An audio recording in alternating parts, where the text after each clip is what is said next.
প্রিয় দর্শক, আসসালামু আলাইকুম ওয়া রাহমাতুল্লাহি ওয়া বারাকাতুহু। এ পর্যায়ে আপনাদের মাঝে নিয়ে এলাম একটি কিতাবের ভিডিও।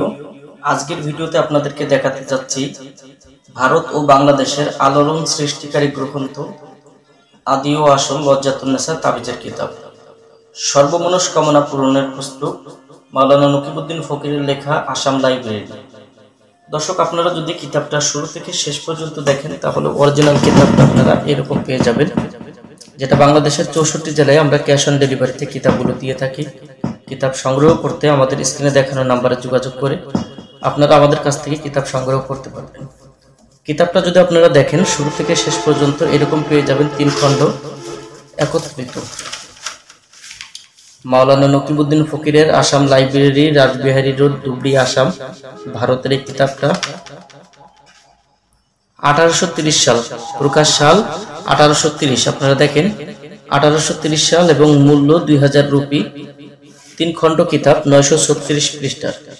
অরিজিনাল এই কিতাবের মধ্যে আপনারা তন্ত্রমন্ত্র, ইসলামিক তন্ত্রমন্ত্র সহ যাবতীয় তাবিজের কাজ, বশীকরণ, বিচ্ছেদ, উচ্চাটন, শত্রু দমন সহ অন্যান্য অনেক কাজগুলো আপনারা এই কিতাবটার মধ্যে পাবেন।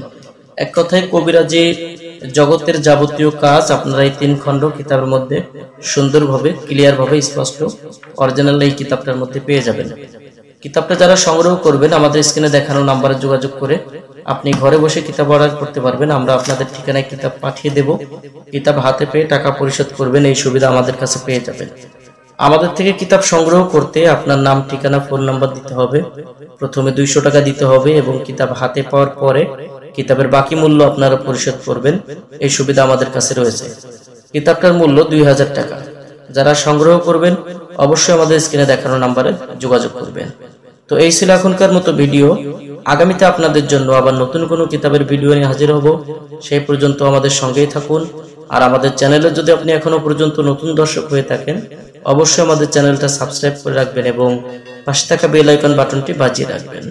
তো আল্লাহ হাফেজ। আসসালামু আলাইকুম ওয়া রাহমাতুল্লাহি ওয়া বারাকাতুহু।